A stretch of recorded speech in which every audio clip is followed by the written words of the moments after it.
अभिषेक के घर में कल सीआईडी पहुंची थी। करीब 3 घंटे इंतजार के बाद में नोटिस अभिषेक के हाथ में मिली। सीआईडी को इसके लिए 3 घंटे इंतजार करना पड़ा। उसके बाद आधी रात को 3 बजे के बाद देखा गया कि वेस्ट बंगाल की पुलिस उनके घर पहुंच गई थी, सेंट्रल फोर्स पहुंच गए थे। ये जो सिनेरियो बन रहा है, इसे क्या बोलेंगे आप?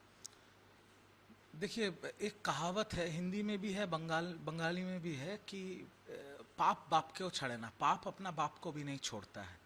जैसा आपने बोया है वैसा ही आपको काटना पड़ेगा। अभी सीआईडी ने एक समन उनको दिया नकली साइन करने के लिए, विधायकों के साइन नकल करने के लिए। दूसरा मुझे सुनाई में आया सीआईडी और एक समन उनको दिया भड़काऊ भाषण के लिए। अब ईडी ने उनको बुलाया बीच में 14, 15, 16 उनका 3 दिन तो कंटिन्यूअस शेड्यूल है ईडी और सीआईडी के पास। उसके ऊपर कल रात को 2 बजे शाल्बनी पुलिस, वेस्ट बंगाल पुलिस, जो गिरफ्तार हुए हैं भूतपूर्व विधायक मेदिनीपुर के सुजय हाजरा, उन्होंने शायद कुछ बोल दिया होगा, कुछ तथ्य रख दिया होगा सामने। अब उनके घर पे पुलिस पहुंची थी रात को, उनके जो पीए हैं सुमित रॉय, उनको पकड़ने के लिए, जो अभी सुनाई में आ रहा है कि अंडरग्राउंड हो गए हैं। तो देखिए, बात यह है ना कि अभी बहुत कुछ खुलने वाला है, आने वाले दिन में बहुत कुछ खुलने वाला है। और अगर सुमित राय अरेस्ट होता है तो पेंडोरा का बॉक्स खुल जाएगा, क्योंकि उनको सब पता है कौन है सुमित राय। अभिषेक बनर्जी के सिर्फ पीए हैं। आप सांसदों और विधायकों को जाके पूछिए कि वो कौन है, आईपीएस ऑफिसर्स को जाके पूछिए वो कौन है। सांसद और विधायक को वो बोलते थे क्या करना है क्या नहीं करना है। आईपीएस ऑफिसर्स जितने बंगाल के हैं उनको वो चालना करते थे, उनको बोलते थे वो कि इसको उठाओ, इसको पकड़ो, यहाँ वोट करवाओ, वहाँ वो करो।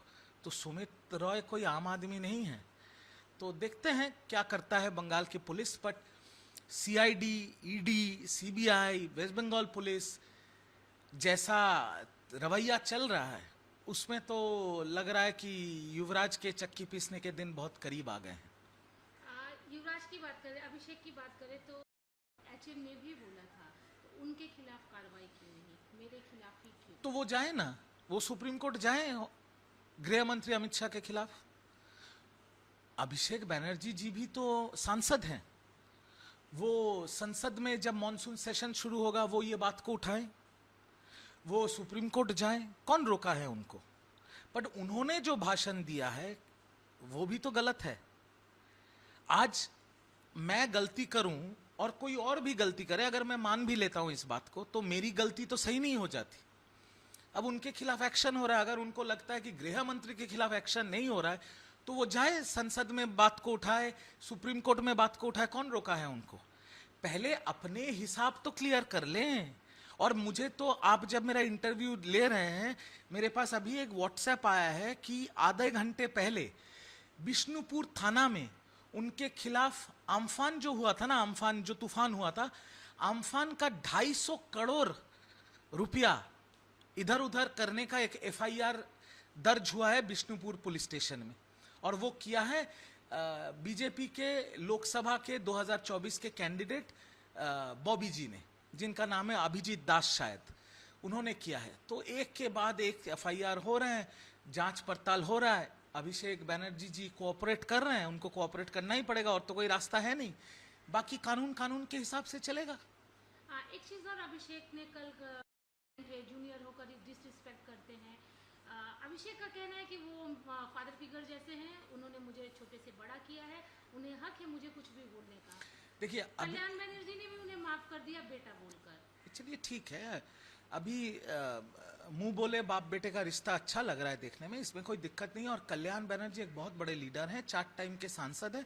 और आज के डेट में कल्याण बनर्जी को तृणमूल कांग्रेस का जरूरत नहीं है, तृणमूल कांग्रेस को कल्याण बनर्जी का जरूरत है। तो अभिषेक बनर्जी जी ने व्हाइट फ्लैग दिखाया है, कल्याण बनर्जी ने माफ कर लिया है, बढ़िया बात है। पर कल्याण बनर्जी जी ने जो बात बोला था, लोकसभा के सांसद जो बोल रहे हैं, विधायक जो बोल रहे हैं, हम लोग जैसे कार्यकर्ता जो बात बोल रहे हैं कि तृणमूल कांग्रेस का इस हालत के पीछे का कारण है अभिषेक बनर्जी, वो बात खत्म नहीं होती है और वो बात रह जाती है। अब दीदी को चुनना पड़ेगा, अभिषेक बनर्जी या तृणमूल कांग्रेस, अब देखना पड़ेगा ममता बनर्जी किसे चुनती है। आपने बोला कि कल्याण को अभिषेक की नहीं बल्कि अभिषेक या पार्टी को कल्याण की है, क्या यही वजह है जिसकी वजह से अभिषेक नरम पड़ गए और उन्होंने एक मुंह बोले माँ, सॉरी, फादर और सन का एक रिलेशनशिप बता दिया? हो ही सकता है, हो ही सकता है, क्योंकि देखिए अभी तो आपको सब छोड़ के जा रहे हैं, अभी तो कोई बचा नहीं है। एक व्यक्ति है कल्याण बनर्जी जो 4 टाइम के सांसद है, ऊपर से सुप्रीम कोर्ट के लॉयर भी हैं, वो जो पहले अभिषेक बनर्जी जी के सारे मामलों में वही एडवोकेट ऑन रिकॉर्ड थे। तो शायद इसीलिए थोड़ा नरम पड़ गए, क्योंकि अभी कल्याण बनर्जी जी को जरूरत पड़ेगी आने वाले दिनों में। जैसे हर बंगाल के थाने में केसेस बन रहे हैं, जैसे ईडी, सीआईडी, सीबीआई सब उनके घर पे दस्तक दे रहे हैं, उनको तो एक बड़े वकील की जरूरत पड़ेगी। शायद ये भी कारण हो सकता है।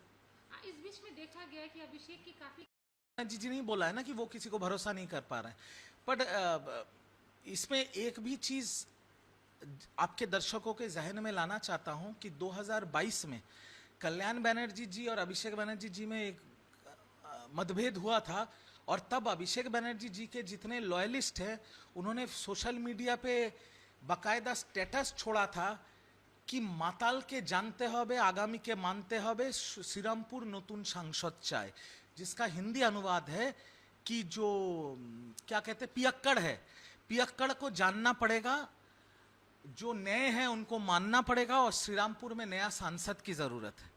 ये अभिषेक बनर्जी जी के लॉबी से ही ये पूरा कार्यक्रम चला था 2022 में। तो अगर कल्याण जी ये सब भूल के उनको बेटे की तरह माफ कर दे तो कल्याण बनर्जी जी का बड़प्पन है ये। ठीक है, अगर अब सांसदों की बात होती है तो जो रिबेल्ड सांसद है वो लोग सब दिल्ली जा रहे हैं, ऑलमोस्ट कुछ पहुंच गए हैं, कुछ रास्ते में पहुंच जाएंगे, क्योंकि स्पीकर को सोमवार को उनको मिलना है। उसके पहले मुख्यमंत्री के साथ उनकी एक बैठक होगी। कितनी अहम मानी जा रही है ये बैठक, क्योंकि बैठक जो उनकी मुख्यमंत्री थी उनके साथ नहीं है, वो पूर्व हो चुकी है। जो मुख्यमंत्री है दूसरे पार्टी के, उनके साथ बैठक। देखिए आपको एक चीज समझना पड़ेगा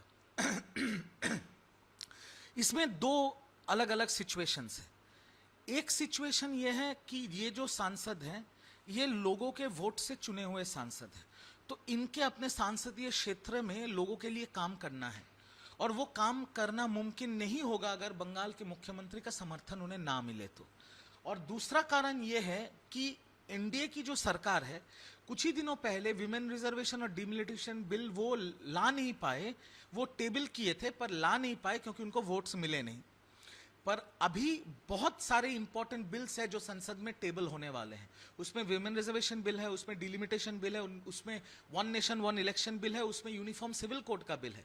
तो देश के हित में जो बिल है उनको समर्थन चाहिए संसदों के वोट का, और उसके लिए अगर ये जो बागी तृणमूल के सांसद हैं, अगर वो बंगाल के मुख्यमंत्री जो भाजपा के मुख्यमंत्री शुभेंदु जी उनके साथ बात करें, या भाजपा के साथ बात करें, या भूपेंद्र यादव जी के साथ बात करके अगर एक सम्मति होती है कि देश के हित में हम काम करेंगे और हमें जो जिन जनताओं ने वोट देके हमें भेजा है उनके हित में हम काम करेंगे, और उसके लिए देश के लिए जो जो बिल टेबल किया जाएगा उसमें हम समर्थन देंगे, तो ये तो बीजेपी के लिए विन विन सिचुएशन है, क्योंकि उनको तो ये सांसदों को बीजेपी में लेना भी नहीं पड़ेगा, और वो वोट भी दे सकते हैं या वोट से इनकार भी कर सकते हैं। दोनों तरीके से फायदा तो एनडीए सरकार को ही होगी और देश का फायदा होगा, तो ये तो हर जगह से विन विन सिचुएशन। आपने जैसे बिल की बात की, बिल बोलिए या फिर क्वेश्चंस की बात करें, तो ऋतुव्रत जो है उन्होंने भी ये बात कही कि 0 आवर के जो क्वेश्चंस होते थे या फिर बिल प्रेजेंस जो होता था, पार्टी की तरफ से ये इंस्ट्रक्शन दिया जाता था कि आपको रहना है कि नहीं रहना है, आपको पर्टिकुलर यही क्वेश्चंस पूछना है, कुछ उसमें इफ एंड बट नहीं करना है, कुछ चेंजेस नहीं करने हैं। वही तो मैं देखिए, मैंने जब 9 तारीख को मुंह खोला था तब आपने चलवाया था, और सारे देश के जनता ने बीजेपी से लेकर तृणमूल सब मेरे को गालियां दी। अभी क्या हो रहा है? अभी तो सारे सांसद सारे विधायक मैंने जो कहा था वही बोल रहे हैं। जो थ्रेट कल्चर तृणमूल कांग्रेस में था, एक सांसद, क्या उनको व्यक्ति स्वतंत्रता नहीं है? क्या उनको अपनी बात रखने की जगह नहीं होनी चाहिए?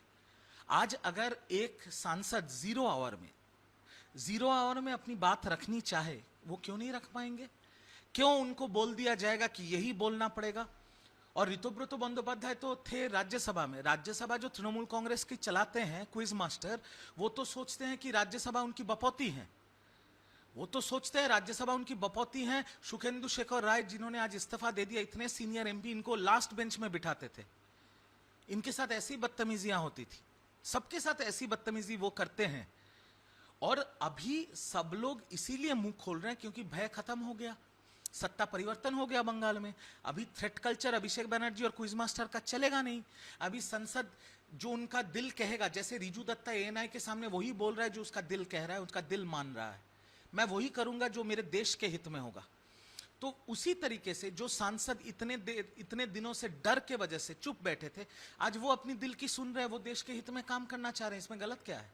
कल्याण बनर्जी ने बोला है कि कांग्रेस के साथ में मर्जर नहीं हो रहा है, इसे कैसे देखते हैं? देखिए, वो मुमकिन नहीं है होना, क्योंकि अगर आपको एक पार्टी को मर्ज करना है दूसरी पार्टी के साथ, आपको उस पार्टी के 2/3 अंश को मर्ज करना पड़ेगा। तो अगर ममता दीदी या अभिषेक जी ये फैसला ले कि हमें कांग्रेस के साथ मर्ज भी करना है, उनके साथ तो कोई है नहीं। लोकसभा के सांसद 2/3 सांसद उनको छोड़ चुके हैं, विधानसभा के 2/3 विधायक उनको छोड़ चुके हैं, और जितने पोर्टफोलियो के कार्यकर्ता थे, जैसे मैं राष्ट्रीय प्रवक्ता था या जो भी पार्टी के यूथ या छात्र के नेता थे, वो तो या तो भाग गए हैं या उन्होंने दूसरी पार्टी में साइन कर लिया है। तो अब मर्ज करेगा कौन? सिर्फ ममता दी और अभिषेक? ये तो नहीं हो सकता। या तो उनको कांग्रेस ज्वाइन करना पड़ेगा, या कांग्रेस अगर दिलदार हो तो उनके साथ गठबंधन करेगी, मर्ज तो हो ही नहीं पाएगा।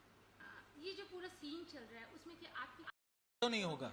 क्यों नहीं होगा? 15 साल से मैं जिस पार्टी में था, उस पार्टी में ये जो सांसद है या जो विधायक है, उनके साथ तो मेरा व्यक्तिगत रिश्ता है ही। बहुतों के साथ मेरा बात हुआ है और बहुतों के साथ मेरा बात हो भी रहा है, बट उनका नाम मैं आपको नहीं बता सकता, वो ब्रीच ऑफ ट्रस्ट हो जाएगा। एक और चीज कि ममता बनर्जी ने जोड़ीना क्रॉसिंग में जब धरने पे बैठी थी तो उन्होंने एक बयान दिया था जो एक कम्युनिटी को टारगेट किया था, उसके खिलाफ एफआईआर हो गई है, इसे क्या बोलेंगे? ये बयानबाजियां जो थी काफी हावी पड़ी टीएमसी के ऊपर। वो एक बयान दीदी का, वो दीदी का एक बयान 2026 का जो विधानसभा चुनाव था उसमें हम 50% हार चुके थे, सिर्फ उस बयान के वजह से।